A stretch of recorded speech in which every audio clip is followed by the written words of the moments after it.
DNS Google, mais pourquoi faire? Google lance son service de DNS. Un peu à la manière d'OpenDNS donc, n'importe qui peut passer outre les DNS de son fournisseur d'accès Internet, qui déconne parfois. Pour ceux qui sont moins techniciens que les autres, les DNS sont des serveurs, qui permettent de convertir des noms de domaine en adresse IP.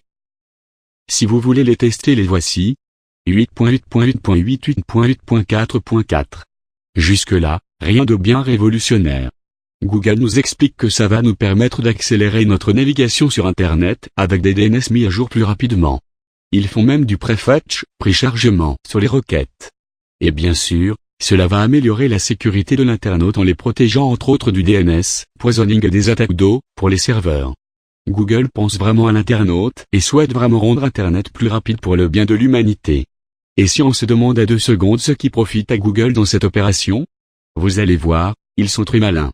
En proposant un service de DNS comme celui-ci, ils permettent effectivement d'accélérer les accès surtout vers leurs services Google Doc, SEER, AdSense, Analytics, et à terme leur cloud avec Chrome OS.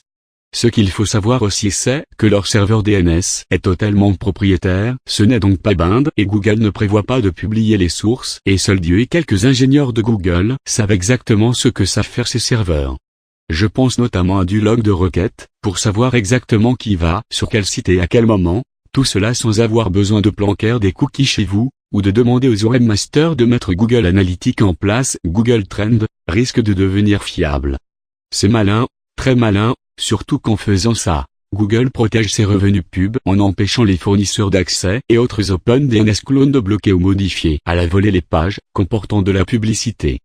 Puis après, dans les gros délires qu'ils ne feront probablement jamais mais qu'ils sauront quand même faire techniquement, c'est ralentir certaines requêtes ou modifier certains routages pour nuire à la concurrence. DNS menteur?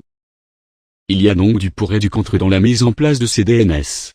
D'un côté Google assure qu'il préservera la neutralité du net et nous donne un vrai poids face à un fait qui modifie à la volée les pages web ou qui redirige les erreurs d'adresse vers ses propres pages de pub. C'est pas mal même si techniquement, les faits peuvent diriger les requêtes DNS que vous faites vers leur propre serveur DNS de manière transparente. De plus Google souhaite rendre tout cela plus sain en optimisant les requêtes et en protégeant les gens des attaques éventuelles. Mais d'un autre côté, ça leur donne un grand pouvoir, du simple fait qu'ils sont omniprésents dans les mails, les statistiques, les applications en ligne, ou la recherche tout simplement. En croisant toutes ces infos, votre vie privée ne fait pas long feu. Ils savent tout de vous, simplement en observant votre IP se balader sur leur DNS, les sites qui sont équipés d'Analytics ou d'AdSense, en lisant avec un robot bien sûr vos emails et bientôt en utilisant leur système d'exploitation. Je vous laisse y réfléchir tranquillement maintenant. Box Pinsol.